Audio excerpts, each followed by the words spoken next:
thank you so much for being on the show and taking time out of your day. We're honored to have you here. Today, we're going to talk about trauma as it relates to PTSD, PTG, we'll get into that, and rumination, and all things talking about the stories we tell ourselves over and over, what we obsess over, how we respond to certain events, and all things of the mind. So thanks for being here. I'm excited. Thanks so much for having me, Stephen. Yes. So we're going to start at the beginning and get all the way to the crazy stuff. So through both, I would say, if you want to today speak out of your personal side of your mouth, and then maybe I would call it professional or educated, because you are seeking a PhD in psychology. So maybe it's an interesting place for you to be almost there. So that's a whole other thing. But to get us started, what is the definition of trauma from an academic perspective and, say, a lay everyday perspective? That's such a great question. I'm so glad you asked me that. This is the stuff that I geek out about, both professionally and personally. So from a psychology perspective, I spent a lot of time in the clinical space, and a lot of the psychological publications are influenced from that space. And as probably a lot of your listeners will know, we have this diagnostic manual, the DSM-5, that is the holy grail of here are all the different kinds of mental illnesses that somebody could experience. And these are the criteria that somebody would need to meet in order to be diagnosed with this. And there is a lot of research about where the cut line should be in terms of how intensely somebody would be experiencing any combination of symptoms. But so the particular disorder you're asking about is post-traumatic stress disorder, or there are also other kind of traumatic disorders that go along with that are maybe not as severe. But with that one, there is sort of a cocktail of symptoms that we look for. You have to meet all of these DSM diagnostic criteria. You're seeing a clinician, and they can diagnose you based on the symptomology that you presented with. And then we say you had a trauma. If you don't come in for services and you don't exhibit these symptoms or have anybody tell you that you meet the threshold for this, maybe you might go along thinking you have PTSD, or you might wonder you might not have it. But the reality is that about 90% of individuals can experience potentially traumatic events within their lifetime. And from a post-traumatic growth perspective, we tend to view what qualifies as a trauma as a much more subjective scale. So it isn't like you have to have this specific type of event and then have these specific types of symptoms. It's all about whether your core cognitive belief system was shattered by something. So you lost your father, let's say, and now you are struggling because he was really pivotal in your life and you kind of never imagined a world without him, and all the different implications that could mean for you. It can really rearrange and shatter your cognitive schemas around who you are, what your place is in the world, and all of that. So from a post-traumatic growth perspective, we use a tool to measure how somebody's core cognitive beliefs were shattered by any kind of event. And that helps us to see if somebody is quote unquote traumatized by something. Wow. So I'm really glad you led with the example of losing a family member. Speaking for myself, I was always under the impression that only military got PTSD. I feel like that was kind of the beginning of PTSD coming to mainstream, because veterans would come back, and that's when you kind of first started hearing about it. So I always thought, well, you can only get PTSD if you've seen war. You know, it has to be an extreme kind of situation to fall into that bucket. But this is exactly what I want to dive into. And thank you for kind of opening that up for our listener, because maybe other people thought the same thing. Yeah, that's so interesting that you thought it's mainly for folks who have seen combat. Where did that come from? I think that's the first time I heard about PTSD was in the context of veterans and military. So I just thought it had to be extreme. You had to see war, death, carnage, that kind of thing. Yeah. And that's what I was saying earlier, right before we hopped on. I was thinking, well, if something small happens and it changes you in a way, but isn't that like micro trauma? Which I didn't know if it was a thing or not, but Yeah. I mean, why not? Interesting.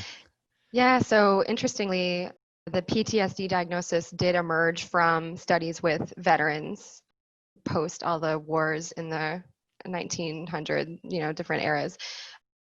And so that may be why it's been sort of publicized in that space. But you're right. In my mind, I view stress to trauma as a subjective spectrum. So it's, you can have these what you call micro traumas, or I might refer to those as stressors. And honestly, depending on where you are in your life, the situational context around you, how many other stressors are involved in your life at that time, it might feel traumatic to you in a different way than it would have down the road or previously. And so that's why we call it very subjective. And we really allow the individual to describe how this experience affected them. So you mentioned that earlier. I'm glad subjective is coming up, because you said you come in, you tell them what you're going through, and if they meet a certain threshold, you might say you have PTSD. But what if they didn't describe it correctly? And what if they walk out of there without said diagnosis? Are Right. they treated differently by you? Maybe do they not get the care that they may or may not have gotten? How does that work? It's almost an immeasurable thing. Is that fair to say? Yeah, that's a really interesting point you bring up, because one of the key components of what we're talking about, official like post-traumatic stress disorder, is this avoidance behavior, this kind of all these different things you engage in to avoid becoming activated or facing or processing what has happened. So yeah, oftentimes in a clinical setting and in regular life, we as people, referring back to your previous podcast episode about storytelling, we as people tell ourselves stories that we are fine. And it's important to us to be fine and to have others think that we're fine, and to engage in all kinds of different behaviors that can convince ourselves and others that we're fine. So fine. What is it? Freaked out, irrational, neurotic, and excited. I love it. I think that was an Italian job. I was like, wow, it's perfect. I'm fine. So we could unpack that, but just before we go too far, that was your excellent academic answer. What to you personally as a person? Personally as a person, we're going to edit that. What is trauma to you as a mother, as a woman, as a woman? I'm so glad you asked that. What a great question. So personally, I guess I have really come to like the idea of thinking of yourself in terms of identity. So what identities do I hold? And that became a lot more prevalent for me as I was leaving the active duty military and going through that, what we call the transition of separating from the military and becoming a civilian again. I really had to do a lot of work in that scenario of about what is my identity and how much of my identity is my military identity. And then again, becoming a mother and a wife, particularly a mother, because I think that is not like any other relationship you've ever had.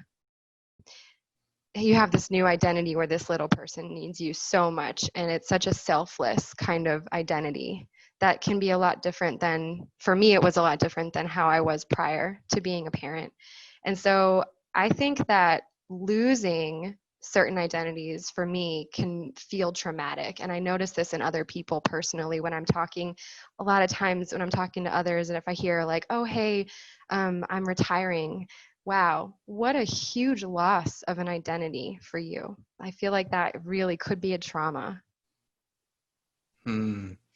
So what's interesting is, I looked at your slideshow, some of your research. If I may speak for some of our listeners, maybe I think what we typically think of as trauma is some kind of explosive, violent impact, whether psychologically or physically, happens to us. But what it sounds like is at the core of it It's when our belief structure is shattered, and said trauma was simply the catalyst that broke that model. Does that sound? Yeah, absolutely. So post-traumatic growth is so amazing because it's this model around trauma that is so much more inclusive. And it doesn't restrict trauma to a clinical setting where people have only had these acute or violent exposures. It allows for everything you're describing. Wow, I love that. Mm-hmm. So, kind of going down my questions here. I Can think I we ask you a already, question really quickly related to the last one? of course. So I was mentioning identities, the loss of identities sort of being a trauma. And I know the whole reason you started this podcast is the context of kind of losing the identity of Stephen, who does not have bipolar. And so I'm curious to hear from you on how that fits for you as a possible trauma or shattering of core beliefs. Wow.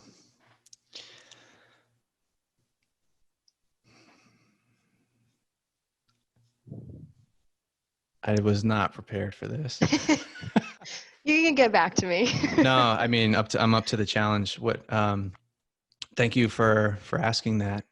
I found that the the years where I started to become aware, I would say, of the feeling of my medication was kind of a barometer for telling me to consider coming off medication, which had been a long time goal of mine, under professionals' care, and doing it the right way and all that. But through that process, I found that, looking back, the thing that held me back the most was letting go of this identity, Stephen without bipolar. It was letting go of the certainty of uh, the image that I knew other people had of me, of knowing that I could walk in a room and be accepted, which is a core need for any human. Letting go of that package deal that I spent an enormous amount of energy building, uh, letting that die. You know, you've heard of ego death when it comes to psychedelics or meditation. It was kind of a combination of ego death and this persona that I built. And then the thing that I noticed with addressing my identity and the roles I played in all that, a simpler model that's congruent to that is habits. So people say they want to break bad habits, but it's not enough to break the bad habit. You have to build a new one to. You're the same with, you can't let go of an old one, as hard as it is, until you actually build a new one that supports your new identity. And to cut this short, I would say the podcast was a big splash. You know, I took improv and then started the podcast to just kind of literally break the old role, break the old identity, and then go from there. So this is about you, but I would say, yeah, I would say that's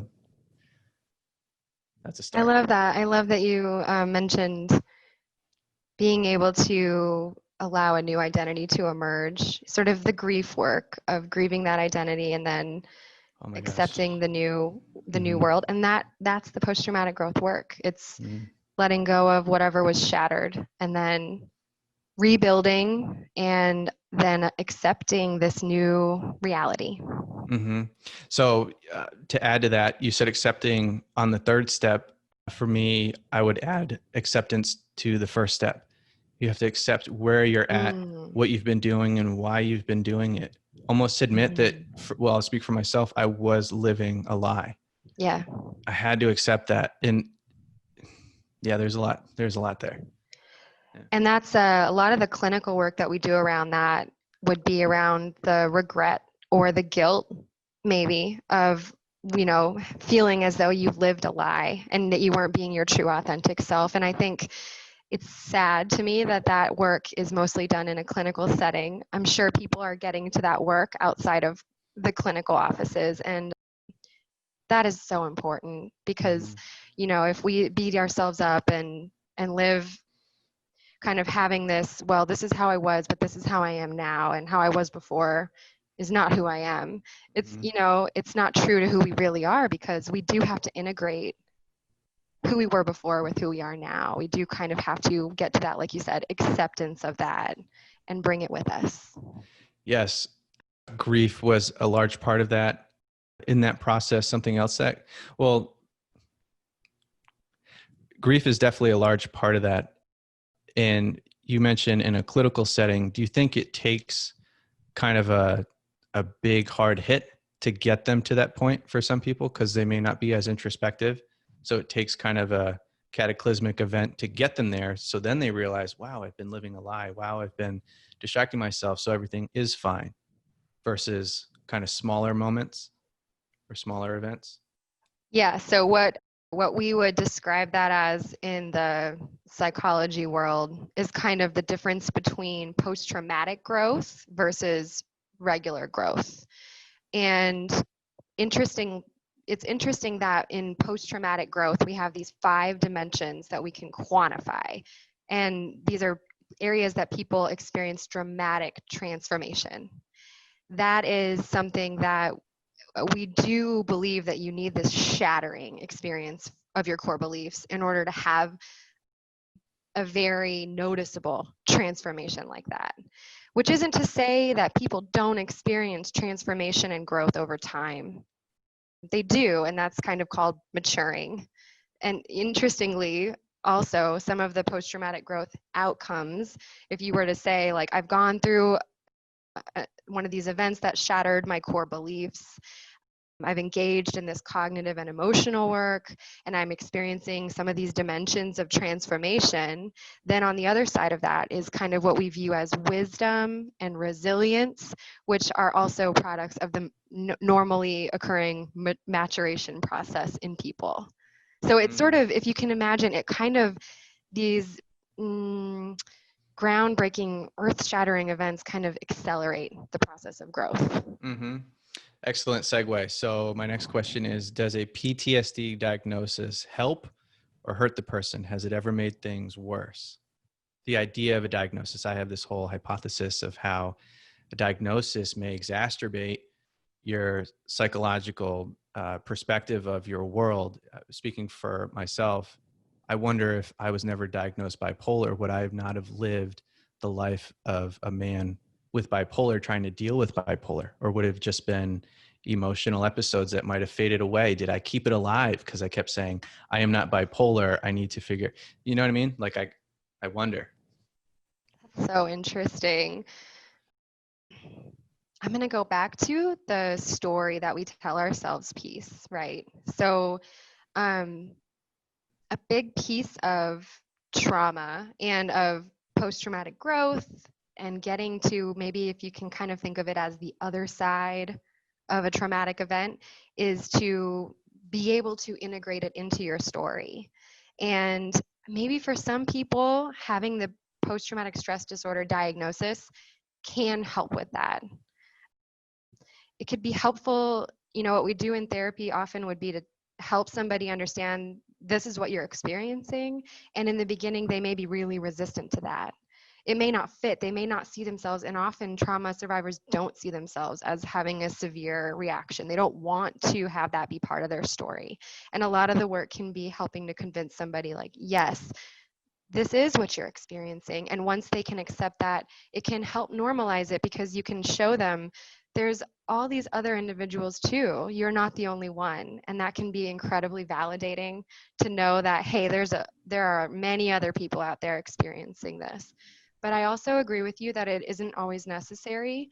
And there are probably other ways that people can come to understanding that they've had a trauma without necessarily garnering a diagnosis, especially if they're very resistant to the idea of having PTSD.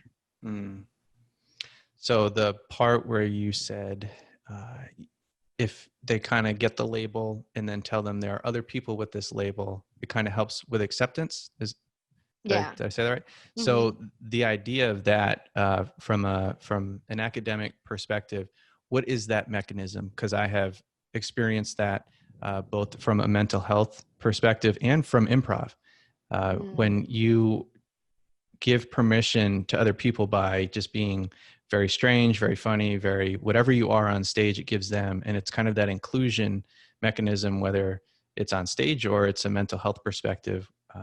What is that mechanism? Why is that so powerful? Yeah, I think there's two pieces of that. So one piece that we're talking about here is kind of normalizing things. So, and often when you look kind of biologically at what's happening to somebody when they have a trauma or, a series of stressors that feel traumatic, and they're having this overactive fear center in their brain, so they're feeling kind of triggered, they may not be able to necessarily experience empathy. They can get kind of isolated, and they kind of feel like, this is just me. I'm so weird. Like, I don't know why I'm struggling so hard. And so normalizing it is really powerful.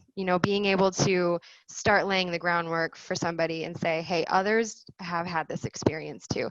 And your story is so important. But there are others that have similar kind of experiences. It's called normalizing, and that can just help somebody to feel not alone and to start kind of opening up. The other piece is the unconditional positive regard piece. So this kind of non-judgmental atmosphere that I think improv, having listened to your episode on that, seems to foster, and also therapy rooms foster that. Really good relationships can foster this therapeutic alliance, this kind of relationship between people where it's just unconditional acceptance for who you are and what your experience is. That too is really powerful. Love that. Thank you.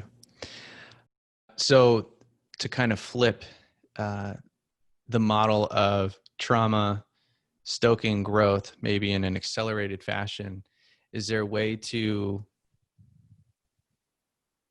in a positive way, maybe constructive way, maybe conscious way, invoke trauma on oneself to stoke a growth process? And is that talked about in your world? Oh, interesting. So going out and challenging yourself in order to kind of have this experience of growth. Almost like invoking flow or taking a psychedelic for a spiritual journey. Like, can you kind of, in a safe way, air quotes, safe, stoke yourself through an, air quotes, again, traumatic event, mechanically speaking? Interesting. That is a really interesting question. I've never pondered this question before. So I guess what I'm thinking is that, so the core belief system that we talked about, kind of like, who am I in the world? Like, what do I expect from other people? That really exists in the pre-conscious mind. It's not really something that you are pondering day to day unless you're engaged in some kind of existential crisis.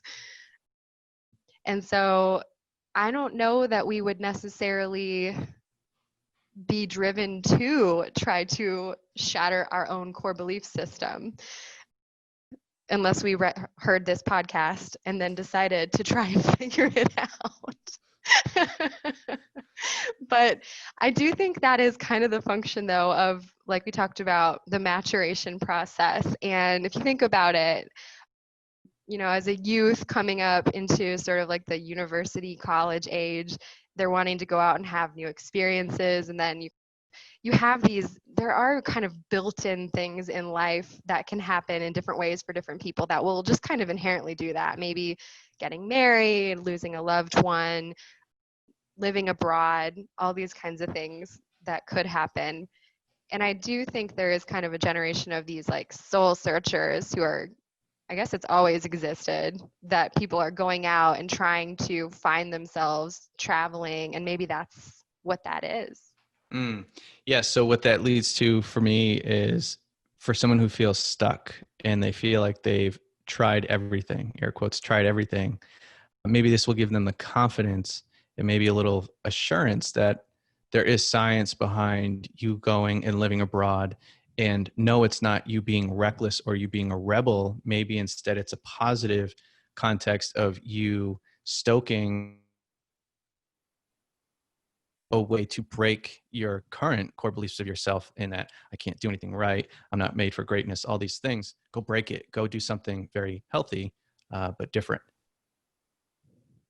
Yeah, I think that's a really interesting idea. And I'm passionate about post-traumatic growth getting to be more mainstream. So a dream that I have is that the core belief, the idea of core beliefs would be more widely understood, and maybe people would know that earlier on. Maybe they would be able to go traveling with this in mind. But I think it's not well known at this point in the mainstream. And so you're right, people are kind of just embarking on these adventures. Mm-hmm. Mm-hmm. Ooh, okay. So we're going to kind of change the channel from post-traumatic growth and talk about some other things. I want to really leverage your academic experience here. So in context of this show, trying to lift the stigma, trying to normalize that it's okay to not be okay, that thought process, something that I've been very curious about and have asked you before is there a line, and how do we know what that line is when it comes to making it through a rough patch and seeking professional guidance, i.e., can we self-diagnose? Is there a form of safe self-diagnosis?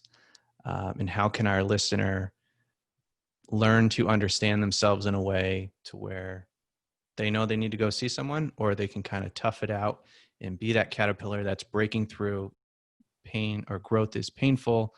It's just a growth day versus it's a day to get help before it gets worse. I love that. What comes to mind for me is social support, because I feel that social support is really key to kind of staying healthy and being able to get to a place of growth, maybe in a way that's healthier. So I guess let me kind of explain what I'm thinking. If we are going through a phase where we're very emotionally distressed, maybe we even acknowledge growth is going on, but we're sort of, we can get into a hole. It can be really hard to get ourselves out of that hole without somebody else being able to offer a new perspective. And kind of back to the last questions that you were asking about how somebody goes out and challenges their own belief system, it's that new perspective that you get that is the catalyst for growth. Sometimes if we are so far down the hole, we may not be able to come up with that new perspective on our own. And so I think if somebody finds themselves severely distressed and repetitively thinking and stuck in a thought pattern, especially if it involves any sort of suicidal ideation, at that point, I think not necessarily do you have to have clinical support, but you do need social support, and you need a mirror, somebody who can be a mirror back to you and can offer a different perspective. Very important to delineate. Thank you. There's social support and, did you say medical support? Yeah, maybe Or professional clinical. support? Clinical, Mm-hmm, thank you. mm-hmm. Social support, clinical support. I've never thought of it that way. It's very simple when you put it that way. So as you were saying all that, I was visualizing walking into a cave, and the deeper you go, the darker it gets. And when you try to put your hand in front of your face, you can kind of see it until it becomes a shadow, until it becomes Mm-hmm. a figure, and then it goes away. So what I'm describing is contrast. If you're so far down the cave that you can't see your hand, it's so dark, you have no contrast to compare yourself to a good day because you're so deep. So maybe when you don't have contrast is when you need to seek some social support to get that alternate perspective, like you said, so you can reset and come a little further out. And that can be when it's the most difficult to reach out, right? Because You at don't want to that be a point, burden, all that. right, and Yeah. motivation can be really low. At that point, it can be just really hard. So I Mm-hmm. think we have to work on our social support systems also when we're feeling well. We Yes. we don't. It can be good not to just reach out when we're struggling, but to also just try to build strong support systems around ourselves, even when we're doing well, so that people will check in. I see you posting about that sometimes. Check in on your friends, the strong ones. So Mm-hmm. you need to have that around you so that people will check in. Yes, I remember a long time ago, I was on the phone with my mom and I was quite manic, talking a lot. But I remember saying, when I have all this energy, I've gone through this cycle enough. So maybe some people haven't gone through the cycle enough. Maybe they've hit just a very deep low for an extended period of time. Again, they have no contrast. But for me, because there were so many cycles, I was like, wow, I've been here before. It occurred to me, not consciously, that when you have this energy, when you have an overabundance of energy, I found myself building upon my castle so that the castle was ready when I went to war, or so that when I dipped, so that when I Mm, didn't have the energy or the resources, it was already built, mm, you know? that's incredible. It only happened because it happened so many times. Right. It's like getting hit in the face over and over. Maybe next time, but if you get, for anyone who's listening who may not have had multiple cycles, when you feel better, put a lot of energy towards, like Taryn said, building that support system, whether it's socially, whether it's healthy habits, whether it's your environment, all those things. Absolutely. And I love that you acknowledge that it's so important. People can have very different journeys and be in just very different places with this. Some people may have never had a trauma, and then they have one, and it's just going to feel like complete out of body experience. You wouldn't even know to reach out for help. Or in the context of other mental illnesses, maybe it could be something that just hits you, that emerges, or it could be something that you're struggling with for many years and could feel almost familiar. That reminds me, I always bring up cigarettes. So cigarettes are so subtle, it takes them 40, 50 years to kill you. So every day, like you said, it just seems normal, right? And that can happen with feelings and psychological issues as well. If it's so subtle over time, like you said, you kind of normalize that. Yeah. That's scary. So another big topic, we're going to shift again. Big part of your research that relates to the past episode of Story is rumination. And I want to look at this from all sides, from a academic and personal perspective. What is the definition of rumination? Okay. Yeah. So rumination is part of a larger construct, really, called repetitive thinking. Rumination has kind of emerged from the clinical literatures on depression and post-traumatic stress disorder and anxiety. So it's a lot of times associated with those kinds of mental illnesses or problems, right? So we think about ruminating as a type of repetitive thinking where we are stuck kind of having the same thoughts over and over. There are different types associated with the different kinds of disorders. But what I want to emphasize is that there's also a whole spectrum of repetitive thinking outside of rumination. So we consider also daydreaming can be a type of repetitive thinking. Meditation could be a type of repetitive thinking. Problem solving can be a type of repetitive thinking. When you get down to it, there are different dimensions to how somebody thinks. And the different dimensions of how you're thinking and what you're thinking about can be construed as these different styles of repetitive thinking. And the truth is, we all engage in all different kinds of repetitive thinking. And it's really a spectrum of normal thought, where you're not thinking repetitively about any one thing, to, hey, now I'm thinking repetitively. Is there a way to measure that? There sure is. There are lots of ways. So with rumination in particular, that's where my area of expertise is. And we measure both positive and negative forms of rumination. In the depression literature, we can measure how somebody is brooding or being repetitively stuck, comparing themselves against some unachieved standard. In depressive literature, we can measure how someone's reflecting. So maybe they're starting to reflect back deliberately on their mood and their life, and that can be more productive. In the traumatic literature, we study intrusive ruminations that often happen after a traumatic event where you're thinking about it and you don't want to. We can measure that, and we can also measure deliberate rumination, which is a lot like mindfulness, where you're deliberately thinking back on what happened and trying to make meaning. There's also measures of mindfulness and meditation and all kinds of other things. I love that. So it reminds me of either losing a job or coming out of a relationship, especially in my 20s when we're less emotionally prepared, emotionally matured, we have less resources. And it also makes me think of the habit model. You can't just break a bad habit, you have to build new ones. And I remember thinking either obsessing over the idea of what could I have done different to create a different outcome over and over and over. I found myself sitting there just saying, I wish I could just stop thinking about this, but that doesn't work. You have to think of something new to think about or to kind of fill that. So, question for you, two-part. Is there a way to clinically or otherwise interrupt a rumination cycle, whether it's good or bad? And secondly, how can someone do it for themselves, and how do they know when to do that? Great questions.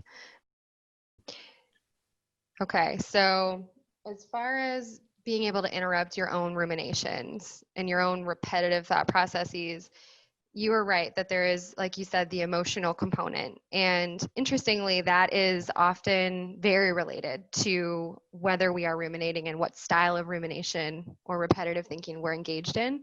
So obviously, if you're heightened and activated emotionally, you may be getting more easily stuck into some of the negative, or what we would say unconstructive styles of ruminating.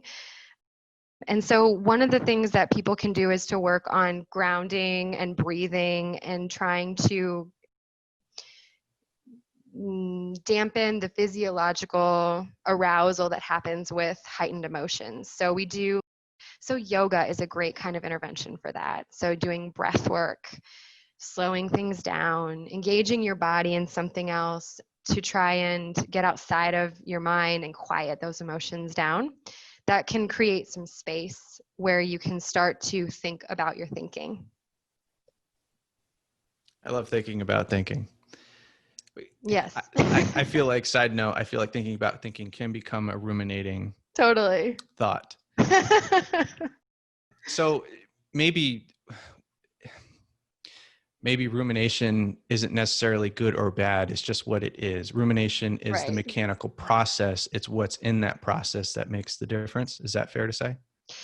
Yes, and different styles of rumination may happen because of different circumstances. So I think earlier you were describing some repetitive thinking. It sounded like depressive kind of thinking, right? Like perhaps your mood was low and you're thinking about how you feel that you haven't achieved this or that you're disappointed in yourself. That's a fundamentally different style of ruminating than what would happen after, say, a trauma where you're having intrusive ruminations. And it's important to note that depending on the person and what they're experiencing, sometimes the unconstructive ruminations are kind of necessary. So after a trauma, you're going to have intrusive ruminations. That's going to happen to you. It is part of the process. And actually, more intrusive ruminations tends to be associated with more deliberate ruminations that happen because of this emotional upheaval. You now are thinking about your thinking. And the question that you asked about how can we intervene either within ourselves or have a clinician help us to intervene with that, that's a great question. And what that points to, what the literature points to, is acceptance-based therapies and mindfulness-based therapies. So where we kind of help individuals to start to accept the thinking, accept the thoughts, not be disappointed in yourself for having this kind of style of repetitive thinking. Understand where it's coming from, start to accept it, and then start to be able to unpack it and analyze it and look at the content of it and understand what am I thinking about and how is it serving me, and ultimately getting this sense of control that perhaps I can start inserting my own narrative there. Maybe I can influence my own thoughts. I absolutely love that. That is giving credence to the idea that pain is necessary, sadness is necessary, all emotions are necessary. They're there for a reason. I want to get away from that it's not okay to not be okay. I ran away from depression. I ran away from sadness, all negative feelings for so long. What's really neat about the way you describe that is it's doing exactly what it's supposed to. It's causing you to question your own model. Obviously, the model wasn't working. That's why you went through that situation to begin with. So it's forcing you to question that and reshape and rebuild. And that is growth. So the more we accept it, you already said it, the self-acceptance, let the process happen, embrace the suck, embrace the shit, embrace the crap. And through that, that's awesome. Yeah. That's so Yeah. cool. So a key piece of that is that we have to learn how to recognize our emotions and allow them. And that is not something that our parents had taught us, not in our generation, So it's a hard thing to do. It's a hard thing to learn this when you're an adult and you've already got all these habits. But when you can start to recognize, like, this is anger and it is ugly and I feel it and I don't like it. And instead of turning away and trying to minimize it, sit with it and say, what is this telling me? Like, do I need to make a change? Is there something that I can do to kind of change the situation for myself so I don't have to experience this? Or do I just need to be here for a bit? Mm-hmm. And then caution, comment, and question. There's a fine line between embracing and loathing. So have you ever talked to anyone about that in your world? No, tell me more. So let's say you get out of a relationship, it didn't end well, and you are grieving. You're ruminating, what could I have done different? All those things. But then that keeps you, let's say you're sitting around the house, watching movies all day, you're grieving, you're licking your wounds, you're feeling bad for yourself. But that can get very comfortable. I have this whole idea that depression is safe, it's comfortable, it's predictable. And sometimes you don't want to leave because it's very cozy under those blankets and you know exactly what's going to happen day after day. So where is the line, whether you say this to someone academically or through your social support? How can someone identify the difference between grieving and loathing, kind of soaking in it? Yeah, that reminds me of the question that you were asking about. How do you know when you should reach out for help and like actually try to make change? Or how do you know when it's okay to just keep going along in this? It's a great question. For me, that comes back to the narrative, like the story work, which I think also has a lot to do with your core beliefs. So core beliefs also have this sense to them of what do I want to aspire to in the future? What do I expect out of my future? And I think depending on the person, that can look very different. So maybe if somebody isn't having a lot of future aspirations, it might feel okay to sit around and have this experience that you're describing. And it might take somebody else as that mirror to notice their potential, notice their strengths, and help them see themselves in a more broad context. This is, maybe this is something that would, for you as a future you, where you might feel more meaning in your life. But I think that can be really hard for somebody to hear. And so I would say then, on the flip side of the coin, somebody who might have a lot of future aspirations and be very driven and that core belief would be really strong for them about what they need to achieve, they may struggle with staying with that emotion on the opposite side of the coin. And that could affect, I guess it's all part of that narrative. Like, so where do you see yourself going and how are you going to get there? And is this kind of, you're staying with this emotion, is it helping you get there or not? So on the flip side, they might say, but I'm destined for greatness. I don't have time to sit around here and process this and feel like crap. I got things to do, right? But they might under process and carry that with them a little longer than the other side of that equation. Right. Yeah. So I was hoping you'd bring up something like that. So, because I think it's really interesting. One of the most interesting things that I learned in my clinical training was about the vicious cycles that we create for ourselves. Sounds really harsh, but like we all do it. Everyone creates vicious cycles for themselves. And like you said, unprocessed baggage is where that comes from. So you go out in the world and you create your experience, the kind of energy you put out and the way that you behave, it incurs your environmental factors to reflect that back to you. If you go to the grocery store and you are frowning and being rude, you're not going to have the same experience as somebody going out and maybe spreading positivity. So I think that if we don't do the work to uncover what is the vicious cycle, where did it come from, and why am I engaging in it, then yeah, we can continue to just carry the baggage around and not even know it. Thank you. And the other comment I was thinking when we talked about the individual who may stay in it for too long, a little reminder for any listener who was like I was, you can't do it alone, because you can easily slip away. Taryn, you keep mentioning mirrors, or it takes someone to be the mirror or someone to give you contrast. Again, if you go too far down that cave and it gets real dark and you can't see your hand, you don't know that you're lost because there's nothing to compare it to. So you can't do it alone. You will get lost. Yeah. So it's really important. Emotions give us a lot of information about what's going on within ourselves, and other people give us a lot of information about what's going on within ourselves. Wow. Well, we're going to start to wrap up. I have 2 more questions. One is both academically and non, so maybe some dense literature and some non. Do you have any resources that come to mind that have shaped you, inspired you, that you think our listener might appreciate from this episode? Absolutely. So I'm a huge fan of the podcast On Being with Krista Tippett. That it really is like a spiritual existential podcast. And obviously, spiritual existential work is very much a part of the post-traumatic growth work. There are a couple episodes from a few years ago, I think in 2017, but there's one with Eckhart Tolle that was a huge turning point for me when I heard that, and I listen to it habitually now just to check in with myself.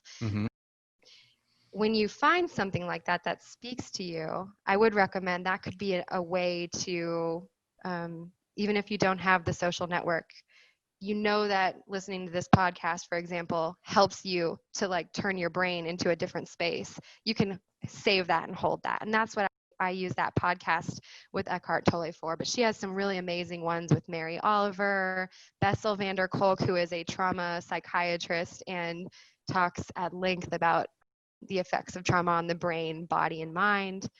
And then also, just to put it out there, there is a post-traumatic growth workbook that my colleagues here at UNC Charlotte published, and that is a self-help workbook. So you can always get that workbook and work through it and hopefully find a little bit more out about your own process.